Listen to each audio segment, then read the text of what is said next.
Om Tava Kathamritam Tapta Jivanam Kavibhiriritam Kalmashapaham Sravanamangalam Srimadatatam Bhuvi Grinhanti Ye Purida Janaha Om Shanti Shanti Shanti.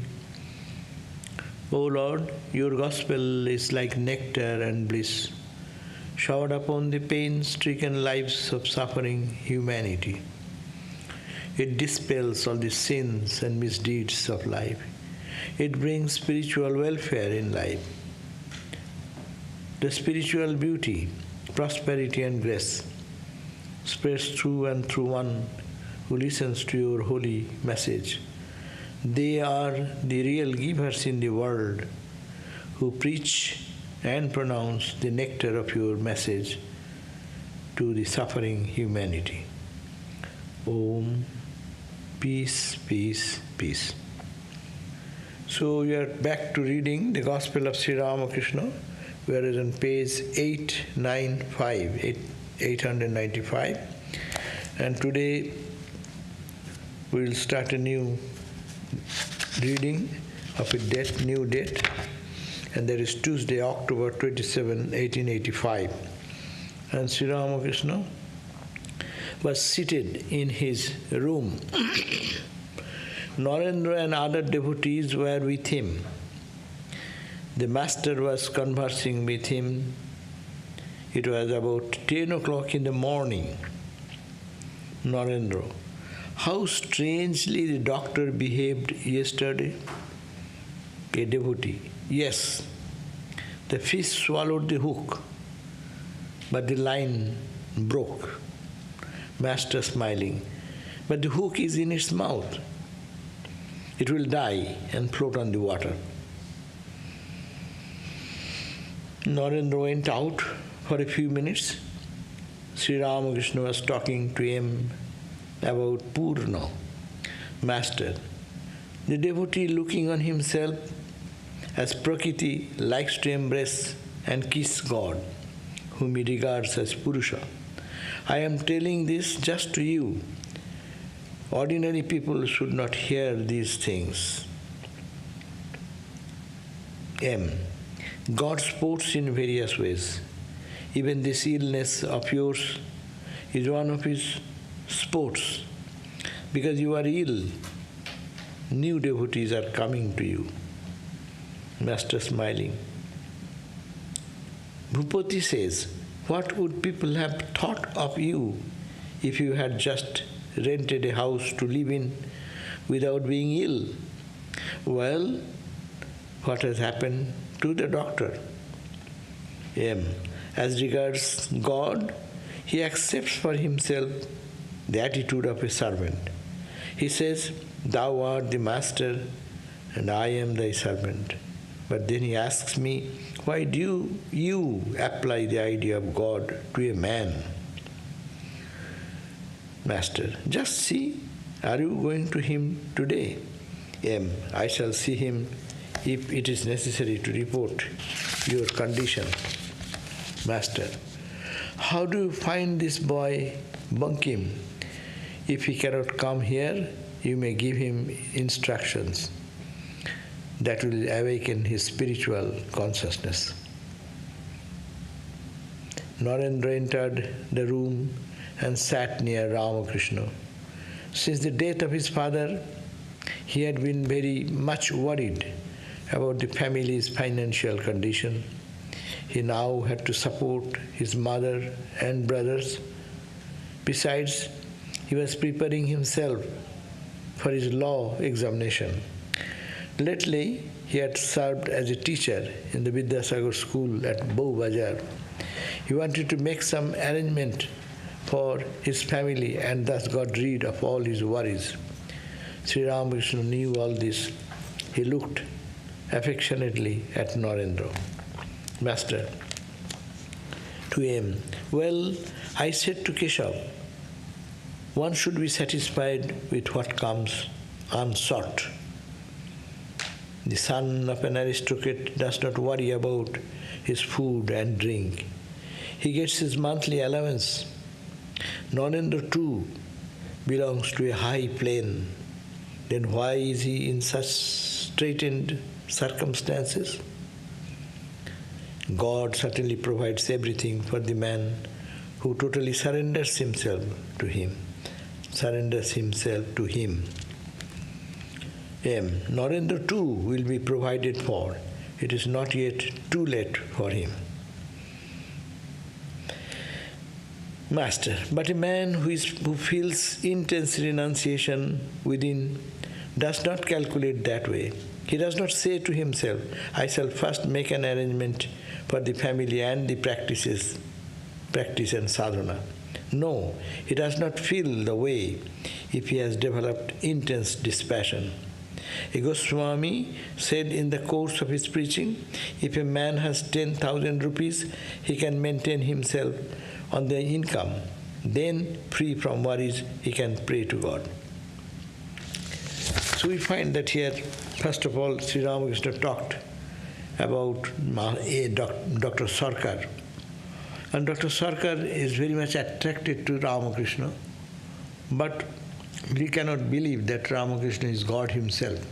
So that was very difficult idea for him to accept. But he loves God and thinks that I am the servant of God. That much he can accept. But for that reason, telling someone he is God incarnate, and take surrender to that person is not good, according to him. That means people cannot think of how much one can think. Is it possible that the God, the Lord of the universe, can come down in a human form?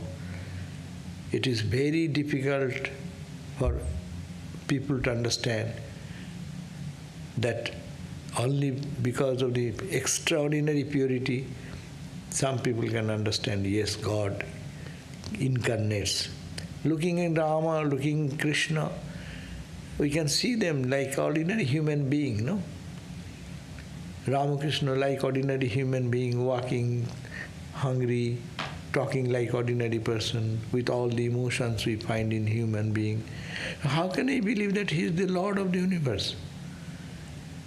As Ramakrishna said in another place, Avatare Vishwas. Vishwas means the faith, the trust in an incarnation. Avatare Vishwas Purno Gyaner Lakkhan. It is a sign of a person that he has attained the full knowledge. That means at the end of knowledge, one can understand that incarnation is possible. Otherwise, most of the people, it's very difficult to accept Rama, Krishna, Buddha, Christ as when they live and see them together in side by side, that time it is very difficult. Suppose we don't understand the people whom we live with all the time. Most of the time, rather we have different idea. There is a proverb, no? The darkness is where? Under the lamp, no? This is oil lamp. Where is the darkness most? Oil lamp brings the light all over. But just at the point of below that, there is darkness. So, very difficult for people who live with the incarnations. Those who see, we can easily say, oh, Ramakrishna, Ramakrishna, now, no? But had we seen him, he's a crazy guy. His behavior is not natural with us. How can I think that he is a God himself? His cries, like sometimes, dancing sometimes. No sense of propriety. Sometimes the cloth is in the body, sometimes cloth is gone. I say, what type of man is that spiritual man? Naturally, he was reputed in the locality of Dakshineshwar as a Pagla Thakur, a crazy guy. That because they see as a human being, no? Who can see the penetrating eye? Only the avatars can be recognized by people like highly elevated souls like Naren, Rakhal. And those were elevated souls. When the Pauhari Baba, he saw the photograph of Ramakrishna, he was overwhelmed with that. A yogi can, par excellence, can understand that. So that's why he said that the doctor comes and argues like that and cannot believe that he is God or he is an avatar. That is the underlying discussion here.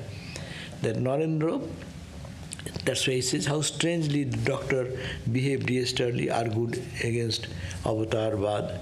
And he used to say, Ramakrishna is a good guy, we all love him, a very pure soul. But you are unnecessarily making him a god. What's the need of making him a god? He's a good man. We can accept he's a saintly person. Okay, that much I can accept. But that way you go and touch his feet and he's putting his feet on the head of somebody or the chest of somebody. What type of thing is this? This is not fair. So that is the argument. And then Narendra says that is the way he behaved, how he behaved. So devotee says that the fish swallowed the hook, because he was attracted to Ramakrishna, but the main rod is broken. That means no effect as it were. But Sri Ramakrishna says, no, but the hook is in its mouth. He has been hooked. And when this ego will die, he says, it will die. It will die means, he is not saying that Dr. Sarkar should die. That is not the point. This misconception would have an end. It will die and float on the water. No? Then again he will be floating in the water, means he will be captured by Sri Ramakrishna's ideas. So this is the indication. That's why it is said avatars have tremendous power.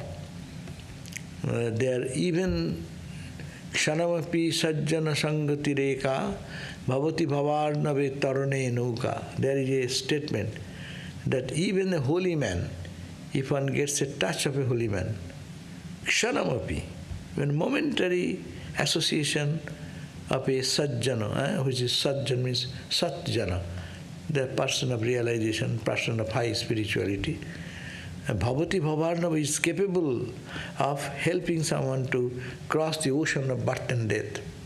Tarune, that's like they are like a boat. Even that association of a momentary association with a genuine holy person is capable, it's called like a boat which can take one to cross the ocean of birth and death.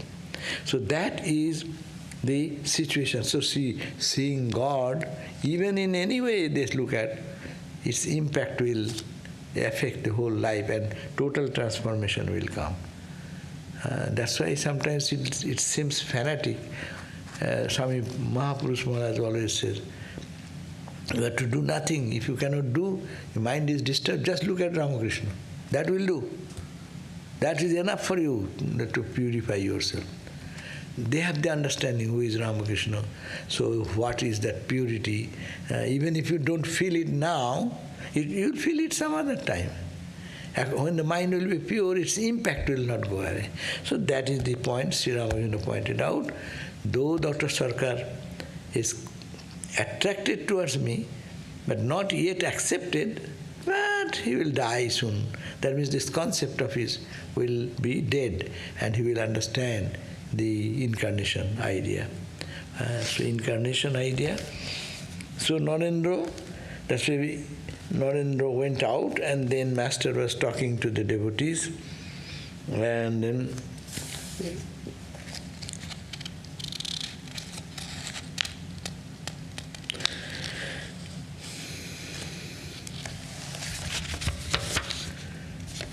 Sri Ramakrishna said about he's inquiring about the other pure souls who come to him, and he's saying, Banki mein boy. Normally in those days there are some problems when the young children should go to the sadhus very much. The parents don't like it. If someone, because that will stop their education, they will be maybe turned to a monk. They say, though they like that it is good life, but their own son, that is bad. One daughter, no, that is not. For your daughter, that's okay. Your son, oh, that's okay. So even in India it happens, no? So here, the Bankim, that boy, was very fond of Ramakrishna, and he was so restless for Sri Ramakrishna to see. But how do you find this boy Bankim? He cannot come here. That's why Sri Ramakrishna saying to him he cannot come here. You may give him instruction. That will awaken his spiritual consciousness.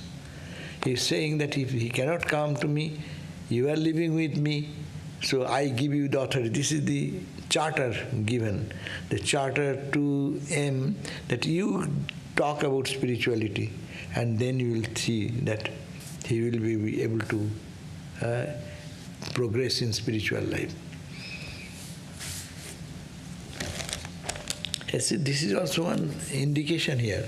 If we have any sincerity, we think that we are asking for God, but God is also eager to have us, our closeness.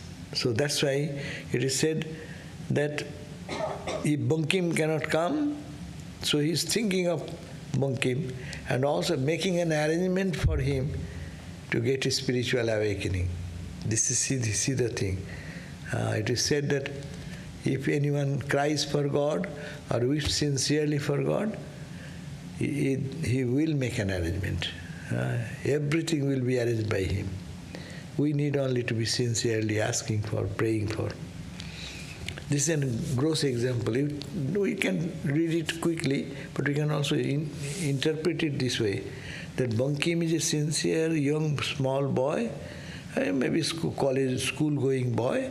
He loves Ramakrishna and he wants to see him, but the parental restrictions would not allow him to come to Sri Ramakrishna, and that is, Sri Ramakrishna is thinking of him. And he's saying, if he cannot come, you go and instruct, and by your words, his spirituality will be awakened. We say, no, when we are sincere, our gurus come. And it is also said in our life, in proper time everything happens. God arranges for it. So we should be sincere, that's the point. We always put the blame. I am searching for this, I am doing so much meditation, I am doing prayer, nothing happening. That is not proper. There is some flaw somewhere, and that is the sincerity, earnestness.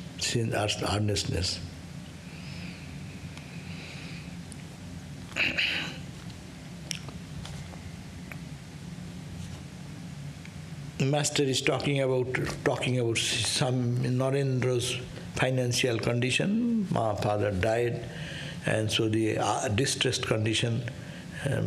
So he's also appearing for the law examination, etc. So he's not getting anything. So Master said, well, I said to Keshav, one should be satisfied with what comes unsought.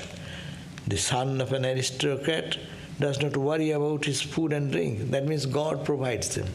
If you feel one should be satisfied, that means the lover of God should depend on God. Lover of God should depend on God. What will happen tomorrow, they don't think about. They think of God, and God will arrange that. So this is the thought Sri Ramakrishna is giving. Narendra too belong in a high plane. Then why is he in such straitened circumstances? God certainly provides everything for man who totally surrenders. That means it is showing, through Narendra we all learn.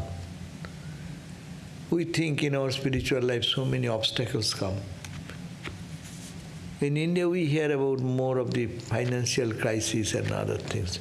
Here in this country of affluence, no more affluent, but still, we think a problem is not in food and lodging.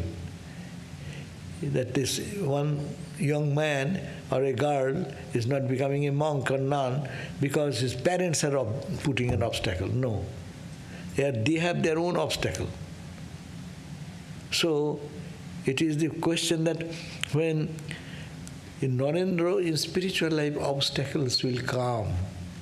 Don't expect that I am thinking of God, why my disease, why my job gone, why this happened. No, there is no connection. We always have a misconception.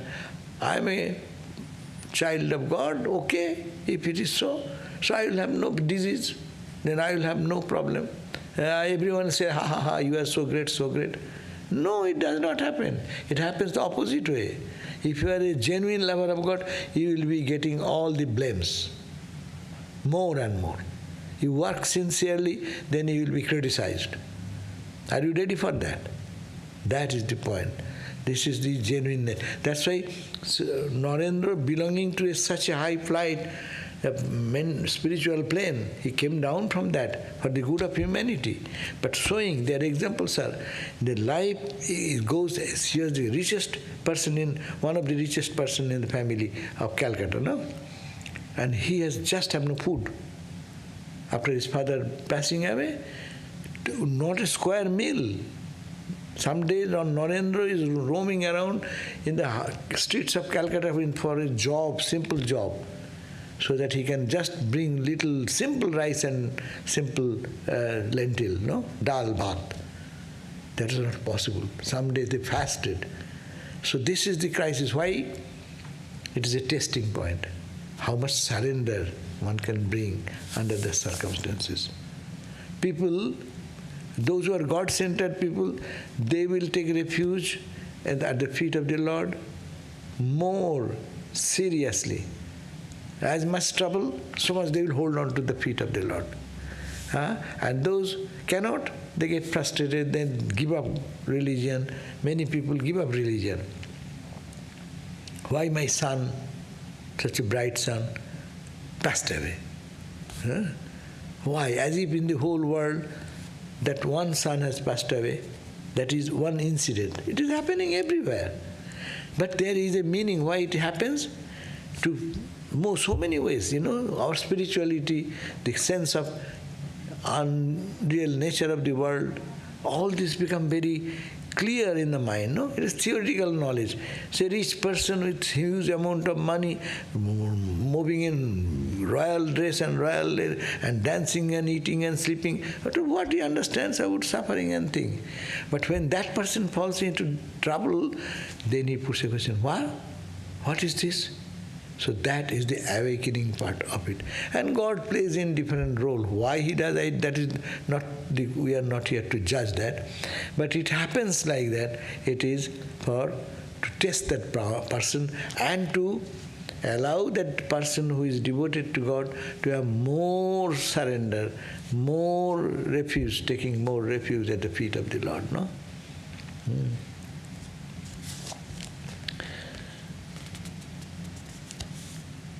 Intense renunciation. That's why he says that, but a man who feels intense renunciation does not calculate that way. He does not say to himself, I shall first make an arrangement for the family and then practice sadhana. No, he does not feel that way if he has developed intense dispassion. So, and Ramakrishna says that a person of God or a child of God will totally give his mind and heart and soul and surrender to God.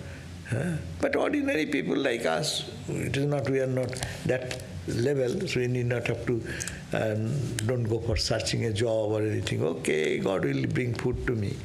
Yes, God will bring food to you, but we have to be that much forgetful about your own needs. If then God supplies. Total surrender, not thinking of his own livelihood, his own thing, no responsibility. God. So God-centered, so much intense God-centeredness is a separate thing. They need not have to think about God. But don't take this formula and what is Narendra's formula. We will have to work to earn money, to do something, and when perfect surrender will come, God will provide food. Even the jungle, you live in the deepest forest, food will come over there. There are many stories of our Swamis of our order. So there was one Swami, two Swamis of our order, was in some educational department in our Belur Math, Sarvadevananda, and they have got summer vacation or something. So they both of them, not together, but few days difference, he went to Rishikesh and started doing his spiritual practice and things, staying in a hut. And another Swami also went for a few days afterwards, and they found another hut, empty hut. And sadhus are like that, empty huts are there, if it is empty, get in and stay and do sadhana. And he was doing there. So both of them used to meet at a time for reading gospel or something like that, or discussing Vedantic thing.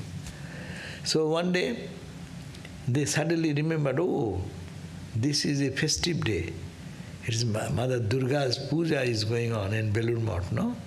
Today is the 7th day, big, gorgeous worship going on, plenty of food, plenty of devotees coming.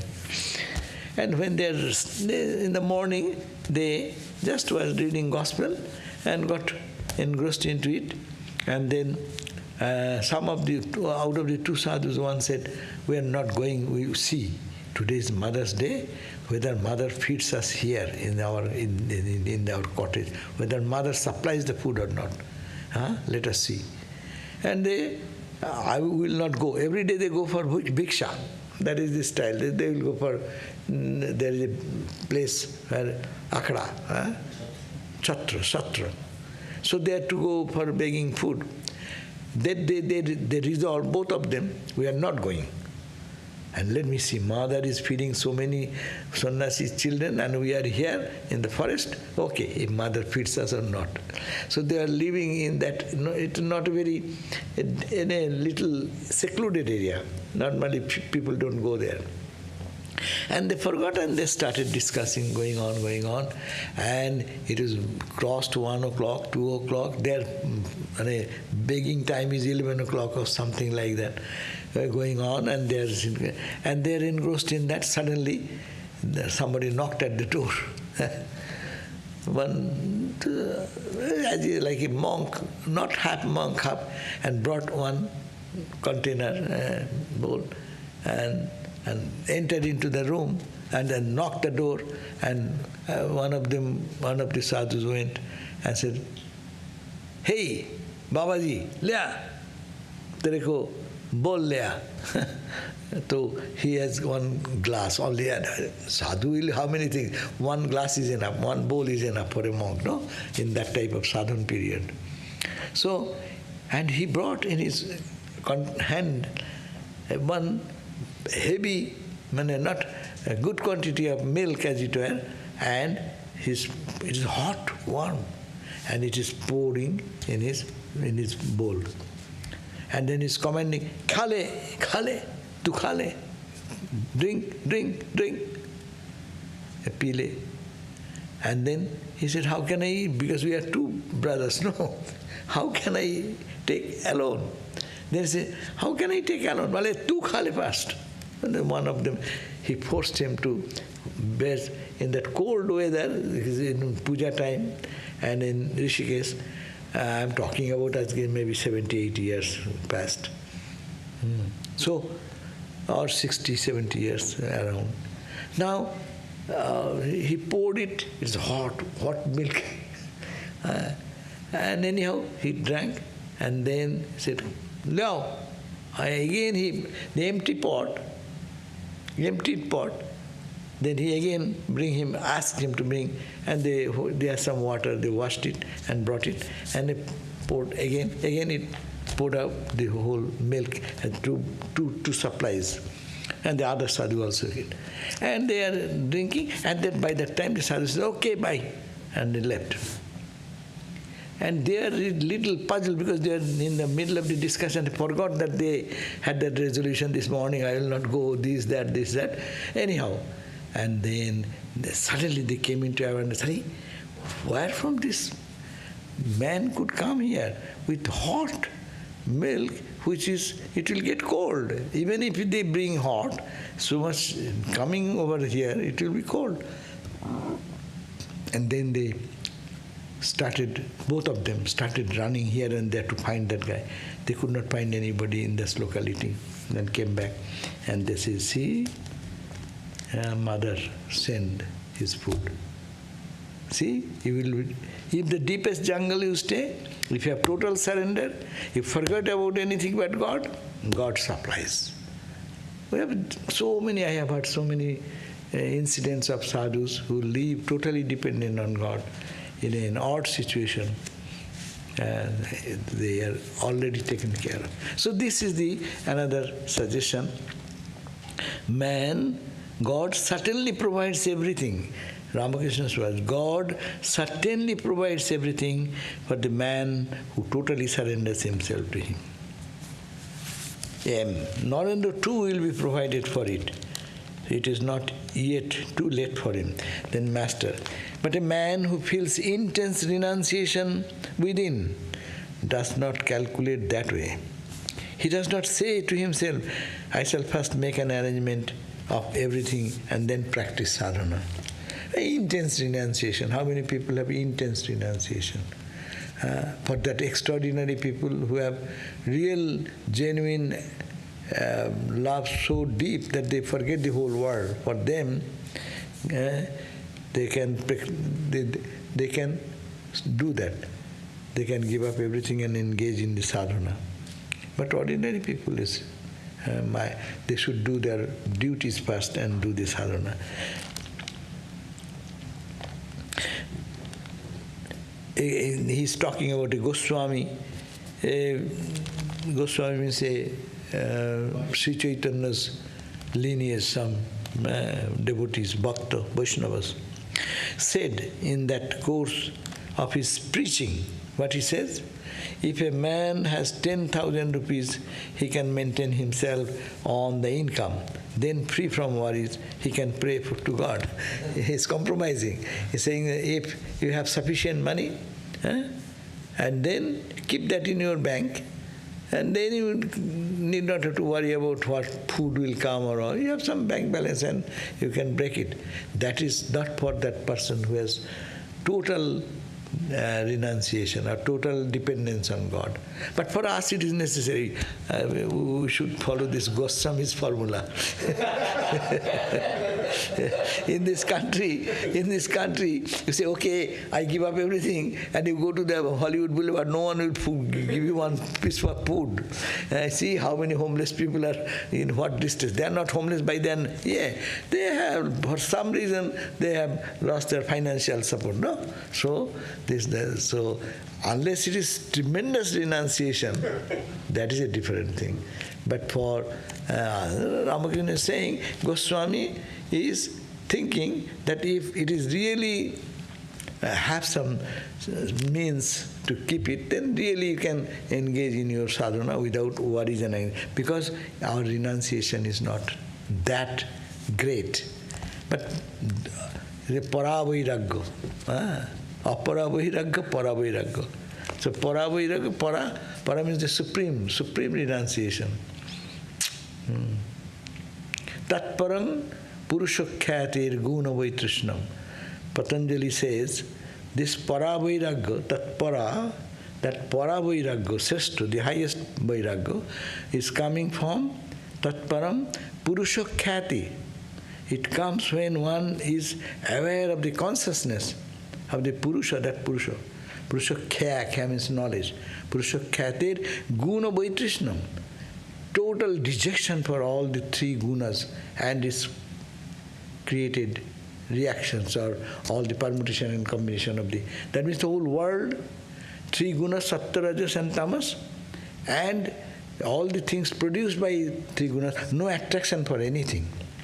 Only that person, param, that param means supreme vairagya, will come in the heart of one who has tremendous renunciation, detachment from guna, bhaitrishna. Bhaitrishna is a word in Sanskrit, bitrishna.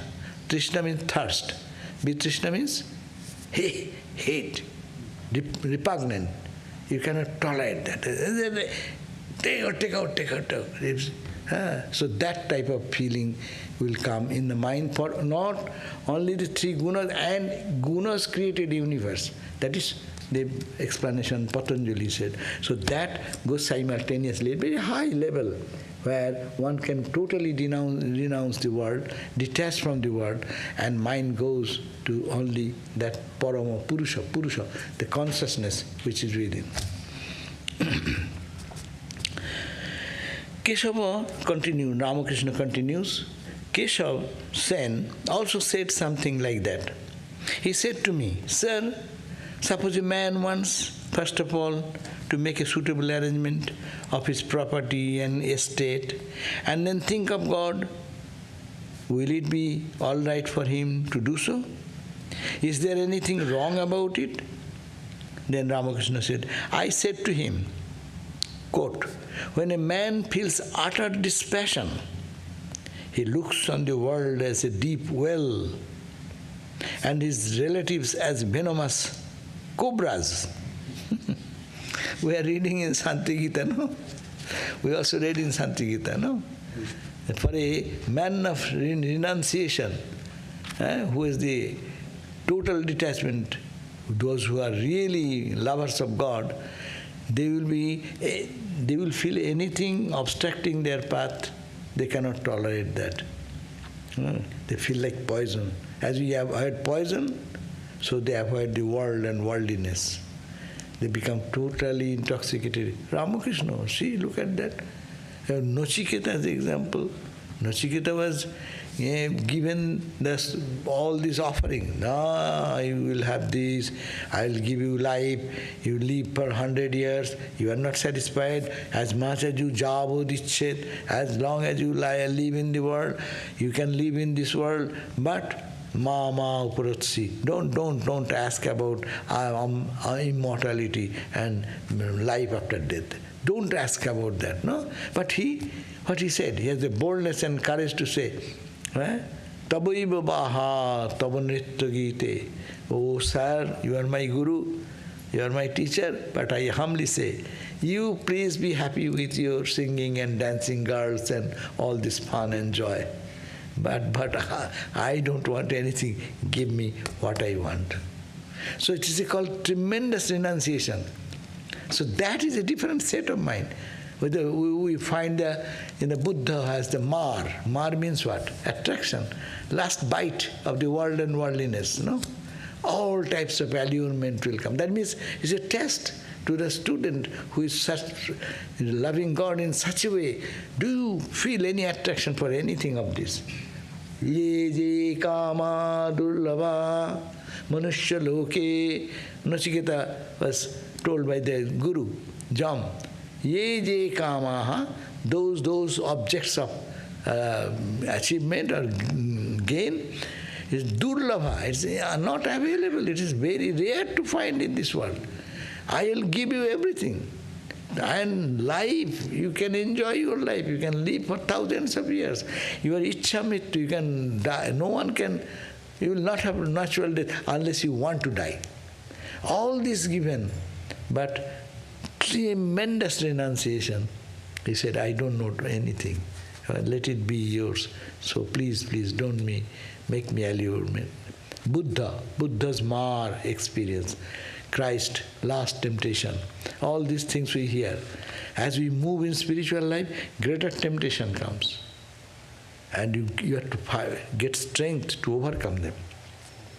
We think that a little something, I don't eat this, I am a spiritual person. Yes, good. 1 inch of spirituality, I don't like it. Even it is there, I won't eat it. Yes, that's a renunciation. It's a practicing renunciation. And apara vairagya. And para vairagya, it will generate in such a way, you'll feel like a poison, like a cobra, which people will love to enjoy. But for a spiritual person, highly advanced spiritual person, he will feel like it's a poison. I'm breathing poison. I don't want here. So they run away from these objects of the world, not objects, mentally. We didn't see that Ramakrishna left the whole Calcutta city, Dakshineshwar, and went into some isolated place, going, that has a meaning, that has a purpose. To create an atmosphere, no? Not to be disturbed by the external atmosphere, which in the city and in the public and in go for any entertainment place, that are all distracting, more distracting. At least you can get out of that. But you cannot get out of your mind. The mind will bring so many things. Lust and greed is all in the mind. So how to only detachment. The whole Gita, Ramakrishna says Gita. Tagi, detach. Same meaning. Renunciation. Renunciation is extremely important for spiritual life. Renunciation means that mental detachment first. Physical detachment, mental detachment. You will be in the world, you will eat food, you will enjoy everything, apparently. But mentally, you are not attached to anything. That's the freedom. We become slave. I like something, I am a slave of that. No? Suppose if I like any item of food, particularly what is available, every day my mind will say, oh, I missed that. No? But that mental detachment, you eat, ahuti dei samamare, think that you are offering to Mother, the Divine Mother within. Then you eat, you are not eating. You are not getting attached. Detachment means you are thinking of Mother, that's why you are not thinking of the attachment. So this is very important practice, detachment. Spirituality and this worldliness does not go hand in hand. Many get, it sells well in the market. If you give some spirituality with some sensuality, that will sell much faster. And people, you can make a big amount of money also, big business. Many give a little touch of that, and more is more. But pure spirituality, love for God and love for God. And it is not losing anything. People think, shall I lose? You won't lose. You are going to dependent happiness. But it is independent happiness. You don't need anybody. You are saturated in your own peace. Just dive deep. And diving deep is an attraction for the divine. And this attraction there should not supersede the attraction of the outside. If the outside attraction is more, mind will not turn this way. That happens with every one of us when we meditate. No? Every day, why mind moves here and there? Because the anchorage is there. My link is there. They pull me. Why they are pulling? Because I have an experience. I have experienced on honey, and when someone says honey, see, my tongue becomes sweat. See, it's spontaneously, no? So when that much is the situation, so detachment practice is a great practice. Detachment does not mean we'll be hungry, we'll be thirsty, we'll be rickety, we'll be dying. No. It will be that everything, but mentally it shall be detached. It is the body-mind is interacting with the guna, guneshu vartanta, iti matva na sajjate. Gita says, guna, the gunas, three gunas, are interacting with the three gunas. This body is made of what? Three gunas, sattva, rajas and tamas. What you are eating, these are also made of three gunas. So guna, guneshu, it is the interaction between the gunas and the gunas. Iti matva, thinking thus, no sajjati, one should not get entangled into it. So free bird, live in the world, enjoy everything, detached way. That is called enjoyment, that is called freedom. But our love, our everything is so complicated. It makes it so painful and fearful and losing and gay, crying and weeping, every day's affair. In every life, look at that, what a miserable love we are, we are entangled in the. So it is because we don't know detached love. Attached love is called worldliness, detached love is called godliness. Only attached and detached. A or D.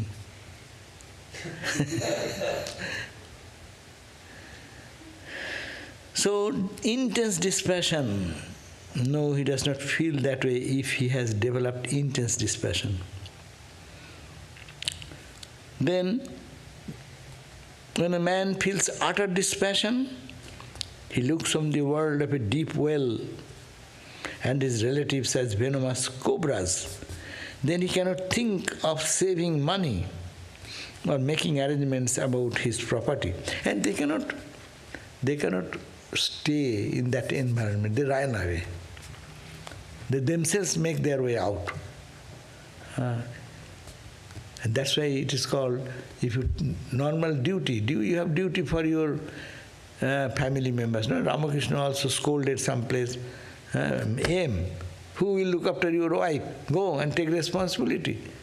The people of the locality will come to take responsibility of your expenses of your family. No, you have to do that. So long duty is there and you are committed, should have to perform all this. But detached, that's the point. The utter dispassion, there are many of our sadhus, no?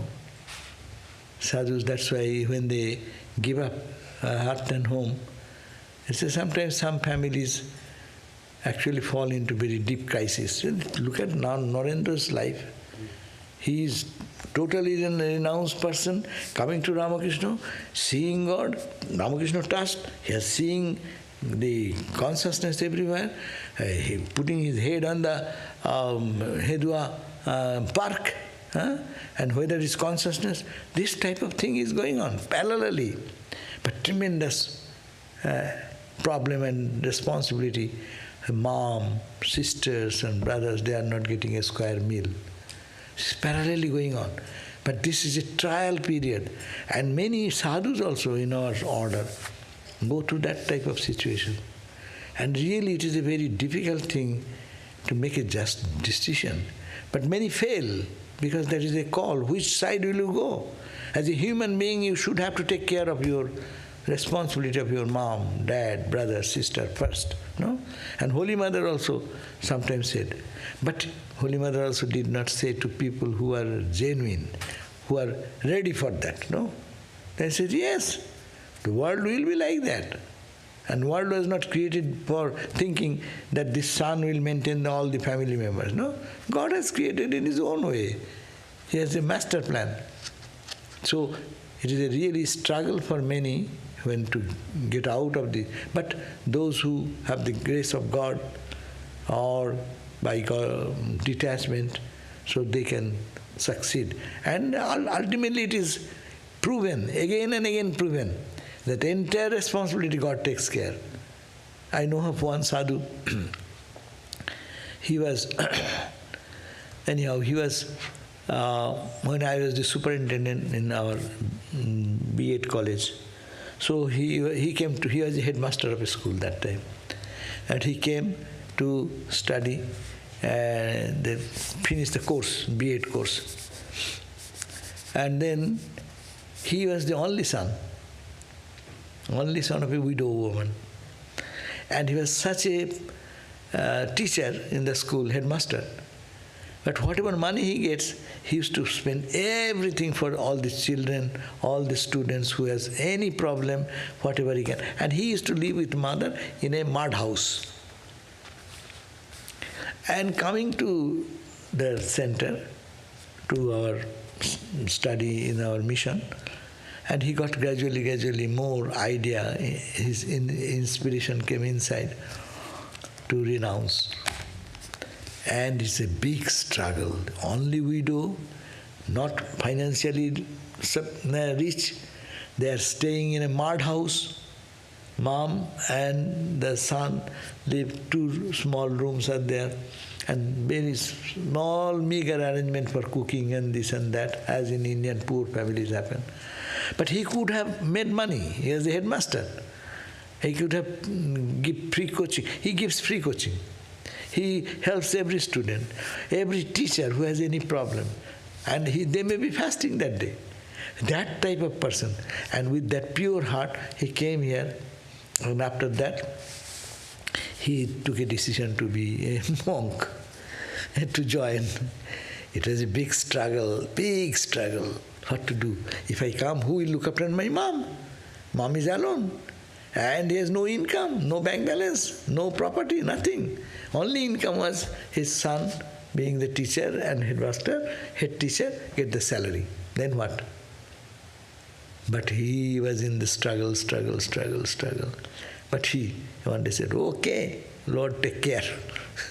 And he came out. And he became a monk. And then, what happened to the mom? Yes, miracle happened. Because he was so favorite teacher, as a person, loved by all the children, all the teachers, and everyone looked after that mother as their mother. All the teachers, they took care of mom, their mom, and supported that way. And he became a monk. He was in our order and also afterwards. Anyhow, so this is point. When one really falls in love with God or detachment comes.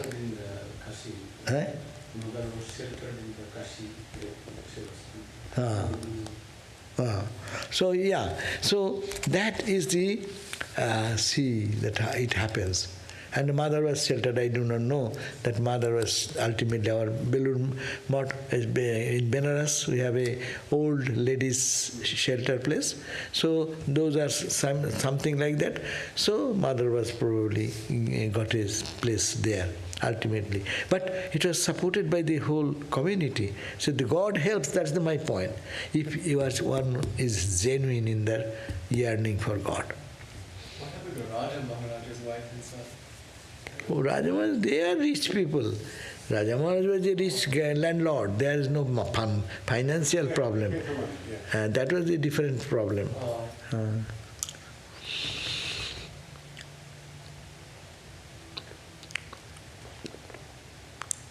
God alone is real and all else is illusory. To think of world instead of God. The woman was stricken with intense grief. She first tied her nose ring in the corner of her cloth and then dropped to the ground, saying, "Oh, friends, what a calamity has fallen me." But she was very careful not to break the nose ring. That means it is giving an example, holding on to the world and to God. No? So this is a midway path. Everyone is talking about the high-grade renunciation standard, and that is called genuine renunciation, detachment. But we are all in the process of the journey into that. So we should be, don't compare this and take any decision today. Reading this, then I will be blamed then afterwards. That is not the intention of this reading of the Gospel. But to understand that everyone has a position and then different level of renunciation is there. But we move on, loving God. That's why Ramakrishna said, love God, love God, love God. Forget all these things. It will automatically, everything will come spontaneously. Unreal, real. Okay, love the reality. It's light and darkness. Love the light. Death to immortality. Love immortality. So just always positive, positive, positive. Swami Vivekananda, that's why, said everything should be positive. All laughed at the words. Narendra felt as if struck by an arrow and lay down on the floor. That means it is Narendra. Actually, Ramakrishna is talking about all these things, hitting Narendra, so that Narendra does not get stuck into the world. He will not, but he is saying, putting it in under pressure. I will arrange this thing, and then I will be a monk. I will do this, and then will be do this type of thought. That's why all are laughing.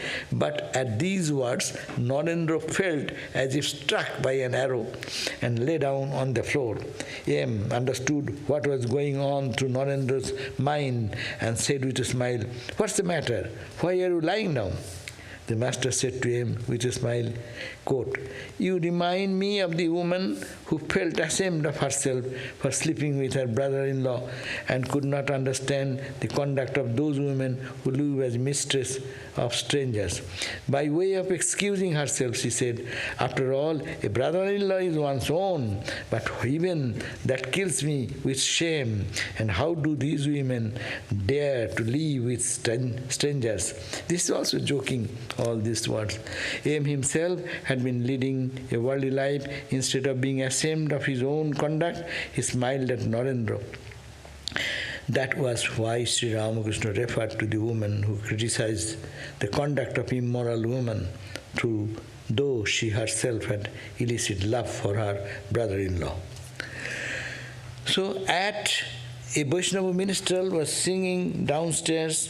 Sri Ramakrishna was pleased with the song and said to someone should give him a little money. A devotee went downstairs. The master asked, how much did he give the singer? When he was told that the devotee had given only 2 pice, he said, "Just that much?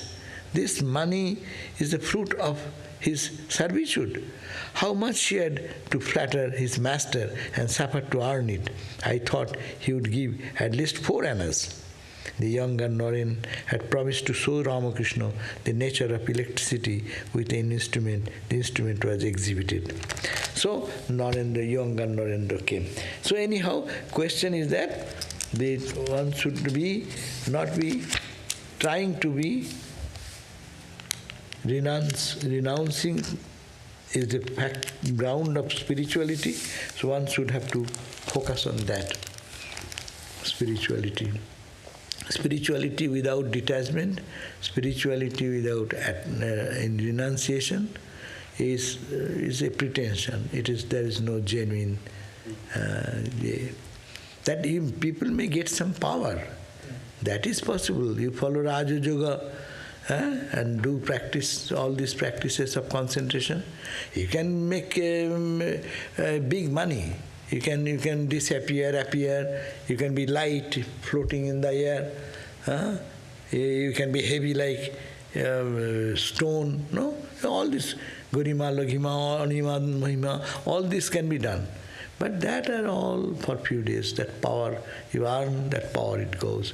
But spirituality is something where only no to that, and learning only love for God and God. Om Shanti Shanti Shanti Harihi Om Tat Sat Sri Ramakrishna Arpanamastu.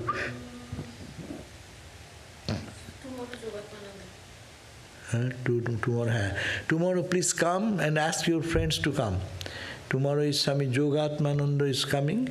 He is coming from Providence and he'll be speaking at 7:30 to 8:30 here.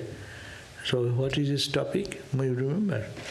Let us be practical. Let us be practical. That is the topic.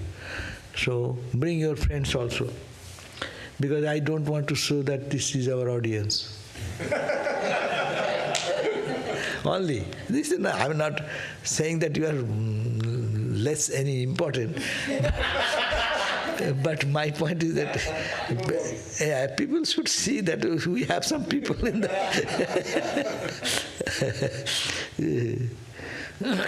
Any question for anyone? Nothing online. Not such.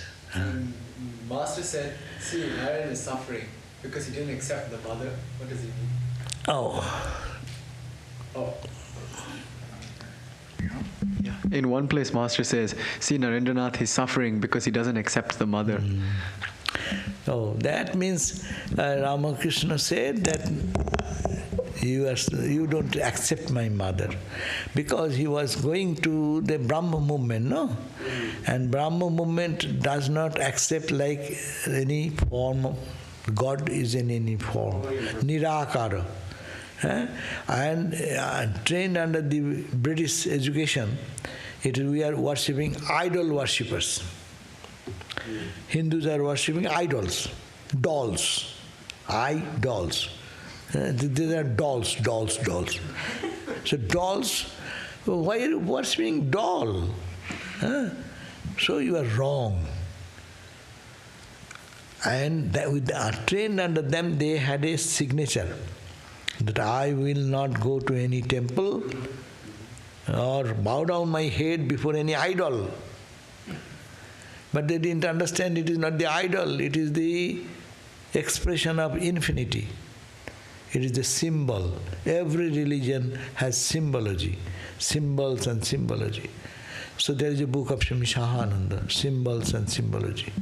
So this is the point. He was ingrained in that thought. So he was thinking God is only everywhere. Why shall I go to the mother? Ramakrishna is going to mother and crying and weeping. It is a madness. It is an idol. So that's why the God can appear. And so why are you praying then? If you don't believe in God, God is a personalized thing. If you don't believe in God, then why are you praying and asking for help? Who will help you? God is absolute. In absolute, this body is not there. So why are you not taking that spirit and stay in that spirit? You're in that spirit, that's a samadhi state. But when you come down, you have a body. You have a body, there is a creator. I am created, there is a creator. You have to accept that. So you are accepting that you are in suffering. You are in suffering, you are in the body, you are an existence in the world of duality. And in that duality, someone is created, you don't accept. You don't accept that there is Shakti which runs the entire show. So it is not possible to accept that. You don't accept the Shakti. The Divine Mother means the power which the Absolute makes. Absolute is made to relative. How? By the power of this Divine Shakti. So you don't accept that Shakti, or you are living under the Shakti. You are talking because of the Shakti, but you are not accepting that. You don't talk. You go to Samadhi, bas. Okay, no mother, no father, no mother, Kali, Durga, Shiva, nothing is necessary. No Shakti is necessary. Because you are in Samadhi tuned to I am that. Okay. But when you come down one step, you are under the realm of Shakti. Ramakrishna said in different places. No? Because now what is that? I am a created being. I have my anger, I have my frustration, I have my emotions, I have my loss, I have my gain. All these things I am involved into it. And I say, I don't believe this mother, this God, this Shakti. How can you say that? It's contradictory in terms. So, actually that's why Totapuri also, he also believed in transcendental only and did not believe the Shakti aspect of it. Because it's Maya. Shakti aspect they accept as Maya. Maya means appearance. Why to pay value? But when stomach pain starts and it makes you almost die, then you are going to commit suicide. Why? Who is going to commit suicide? Is it not under the realm of Maya? Is it not the realm of Maya you call it? Is not the power? So accept the power. So that was the training to prove in a highest level theoretical a spiritual ideal, highest ideal, I am that, I am that, I am that, you may say. But when you are in the body, behave like a body. Deho, what is that? Deho buddhya tu dasosmi. When I am in the body, I will have to accept that I am the das or servant of that. Jiva buddhya tad angshako. When I think I am a jiva, I am a part, you are the whole. Atma buddhya, when I think I am Atman, tameva aham. I am that. And there is no Shakti, there is nothing. Who is there Shakti? Who is mother? Who is father? Vedanta always says. What is that? Who is mother? Who is father? Who is guru? So everything is gone. But are you staying in that level? Then who is speaking? Who is feeling that there is, I need a job for my mom? Where is mom comes? Where you come?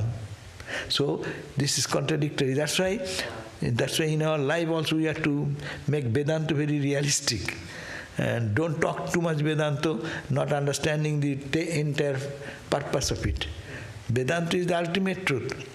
But you have to go through this Maya, and we are living through this, and we have to transcend that. How? Because it is His power. Take that attitude. Or it is He appearing in so many ways. Whatever attitude you take, you have to take the realm of duality there. Neki, one question has come, should we do very little pranayama because excess of its result is occult powers which are hindrance? Yeah, our Ramakrishna mission does not encourage much of pranayama. Ramakrishna didn't allow. You say, we cry to God, Kadle apni kumbha khai. If you can really cry for God, your breathing will automatically be controlled. Kumbhak. That means the breath will stop. It will happen. You are not going on day and night. And why are we focusing on your mind and the breath and this and that? Think of God. This moment is gone with the breath. Breath is what? Forget the philosophy. Breath has a connection with the mind. That's why I want to control my mind. I cannot catch the mind, so it's internal. Therefore I say, I control the breathing. But that has little value. More value is you love God. Why are you doing all this? Because you love God and you have to realize God. Pay full attention to realization. And this, in our tradition, we will say, it is good to do pranayama. I am not against it because Swamiji accepted it, but it should be under a proper guidance. And after pranayama, what will you do? Yama, niyama, asana, pranayama. Is this the end? No. Pratyahara, dharana, dhyana, samadhi. It is only as yama, niyama. Yama and niyama is helping to go to your pratyahara state. Asana, doing exercise, yoga is helping you to go. You will live in these 3-4 areas whole day and night and only 5 minutes for pratyahara meditation. Or you will try more on that and try to keep the minimum thing necessary. Minimum pranayama is good. Minimum exercise is good. You want to be a bodybuilder day and night, and then you will realize God. You will be a weightlifter, go for a weightlifter, be a big weightlifter. And then afterwards I will realize God, because I need a good body. No. So these are all to be taken in the right spirit. We need a good health. You should not be sick. You should be clean, you should be pure, so that body is strong, your mind is strong. Swami Vivekananda, muscles of iron, nerves of steel. It's a matter of joke. Your muscles of iron, your body should be strong. You meditate. What do you do?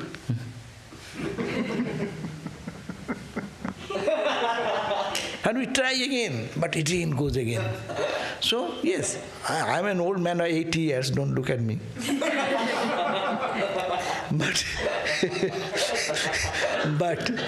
But young people like that, who should be sitting like this, his posture is good, Nishan posture.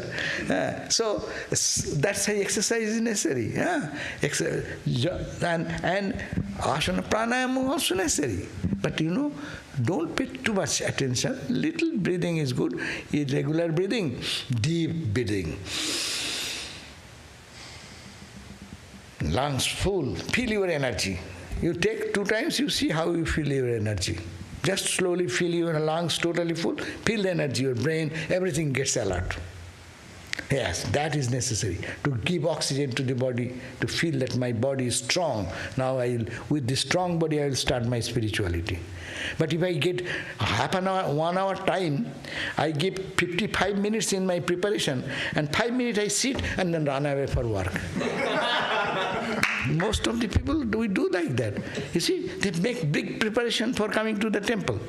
And they're always doing this. And coming here, 2 minutes, just salute and go away. And you make it, and they're coming, maybe driving half an hour, 45 minutes, I have seen people. And they come, and quickly they salute and go away. Rather you sit more. Of course, I am not saying that those who are living in a distance, what they will do. But the point is that attention should be given for love for God, focus on God more. And automatically, if we love God, mind will be cool. This effect of our pranayama will come. Another question, what is I find meditation very pleasurable, is that wrong? Why is What is I find meditation? Oh, if you find meditation joyful, it's a good news. Go on and be absorbed. That will be very wonderful. Another question. Do you believe that modern day psychology is established on sound footing when it comes to interpreting the human mind? Our scriptures say, if one wants to remain relatively happy in this world, one needs to have dispassion towards this world and its objects. But psychology do not recognize it and sees nothing wrong in sense enjoyment. Is not there a discrepancy? No. There is, see, don't misunderstand. There is psychology that there in sense enjoyment. Yes, there is sense enjoyment. And there is joy. Who says no? Vedanta does not say. There is sense enjoyment.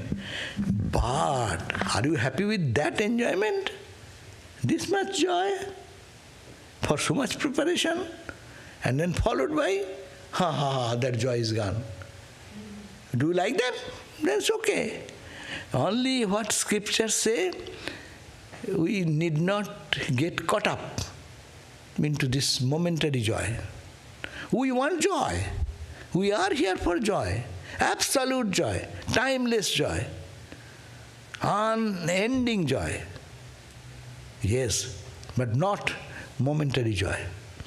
So, all sensitive experience is only joy of God.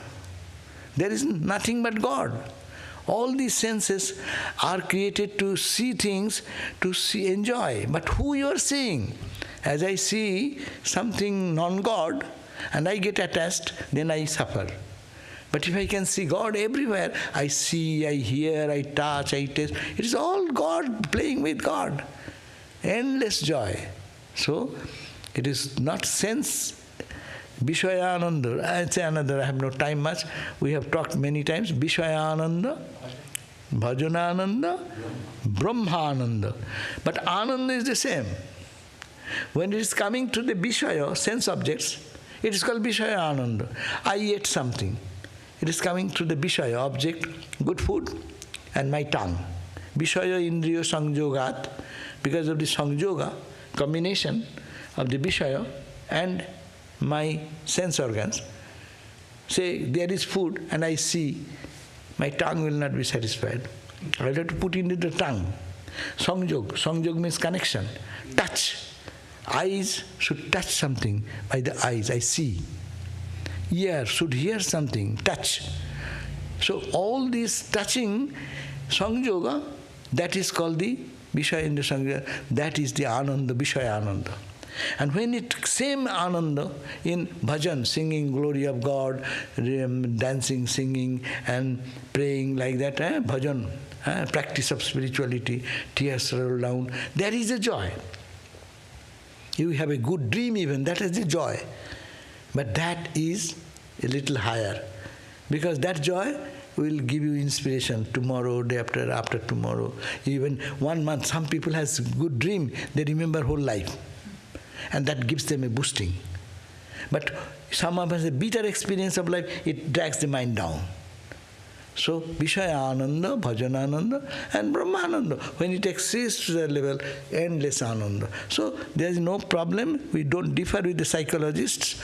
Patanjali is the greatest psychologist. They say, yes, Vishaya Ananda is there. We are not denying. The whole world is Vishaya Ananda. But Ananda, we are enjoying God only through the limit of my limited sense organs. So, get out of the limitation, then it will be Brahmananda. That's all. I have a question, Swami. Yeah. When we talk about sensory desires and also when we talk about sensory desires and also surrender to God, can we take the lesson from Gita that having desire is natural, but if the outcome doesn't happen and it doesn't affect my state of mind, would that be considered surrender to God? Because I am hoping for something. If it doesn't happen, I surrender my outcome to God and say that it didn't happen, God, this is the way that you want. Would that be considered a surrender to God also, while the desire exists? Now, desire will be there so long we are in the body. But the question is that the desire is not bad. That's a wish. I wish this. But when we say that I give it to God, oh Lord, do whatever you like, then you are surrendering. And that's a spiritual practice, and that is detachment. Because you are detaching, not attaching to the result of it, good or bad.